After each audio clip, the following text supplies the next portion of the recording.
Hello and welcome to another Warframe video. So, I've promised my subscribers that my next video will be a guide on how to capture a terrorist with their Zor. But, through all the testing I've done, I have discovered a really impressive combo for Wukong and the Exodia Contagion Arcane. Which is why I decided to post this video first instead.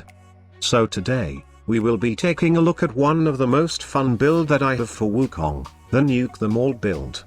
Okay, let's check it out.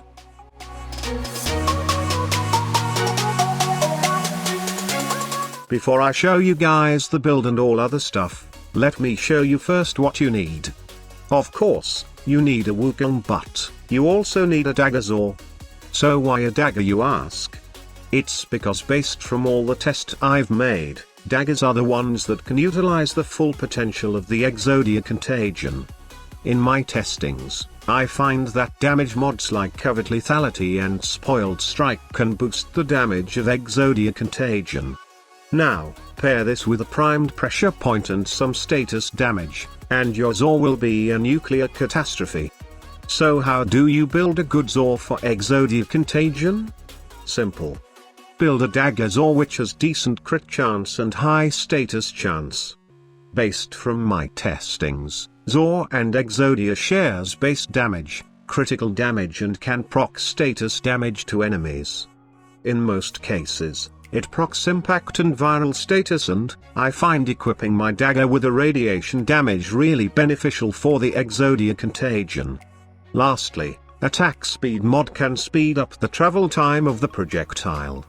Okay, now we're done with building our Zor, let's proceed to the Simulacrum to test it out. Okay, let me paint a clearer picture first on what you will be achieving with this build.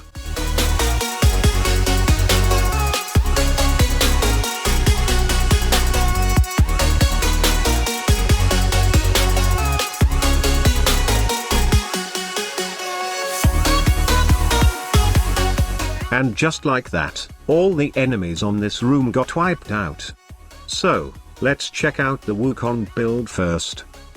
I don't have a former for my Wukong yet, but still, this is a pretty solid build to nuke any enemies. The most important mods for this build is the Iron Vault Augment, which will not only boost your range but also give your Exodia Contagion extra 500% damage. Another important mod is the Natural Talent. Exodia Contagion has a very high self-damage, and with this setup, you will definitely be caught in the blast about 90% of the time.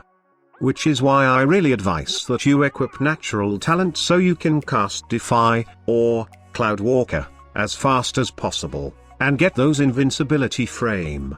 Also, Overextended is an important mod for this build so we can truly nuke all the enemies in an area. The rest of the mods are pretty self-explanatory.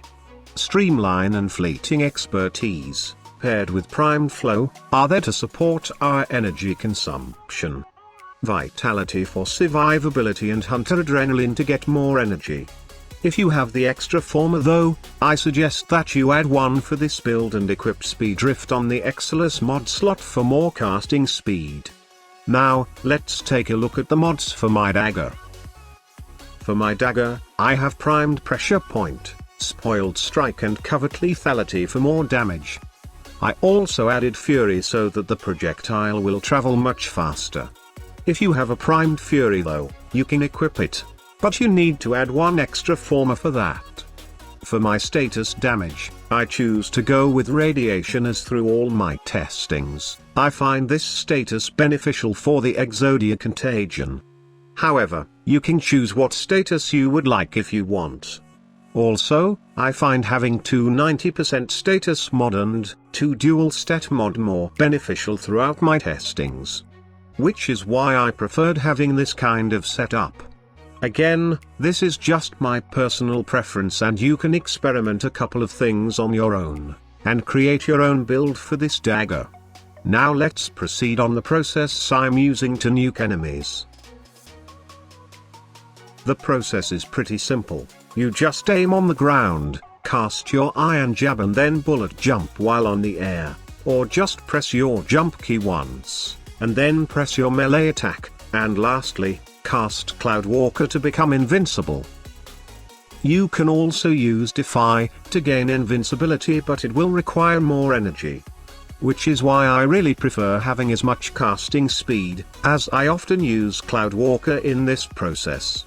Also, do remember that, for each tier of Exodia Contagion, the infested grenade's damage is increased after traveling 30 meters, indicated by a small burst of energy at that point. Overall, this is a pretty fun build to play with, especially on the Plains of Eidolon. I really advise that you try this out, as I'm pretty sure that you will definitely have so much fun nuking those enemies. I did try this setup on the Eidolon terror list, but the damage is not that good. Yes, I can do 7,000 to 35,000 when it crits, but that's not really enough for me, as I want to one-shot the limbs and the terror list itself. Best stick with Chroma, I guess, in terms of Eidolon hunting. Also, I did try testing this out with level 300 plus enemies in a survival mission in the void. The damage is still there, but it's not that great, especially on heavy armored units, compared to nuking level 150 plus below enemies. Nonetheless, this build is pretty fun to use, and it makes me want to play my Wukong even more.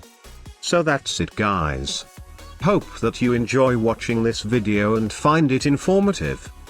The next one will be about Eidolon hunting with Azor, so be sure to subscribe to my channel if you want to see that, or want to see more Warframe videos from me. Thank you all to my subscribers for their continuous support. I'm really excited to bring you guys more quality content because of your generosity. Thank you once again, and see you on my next video.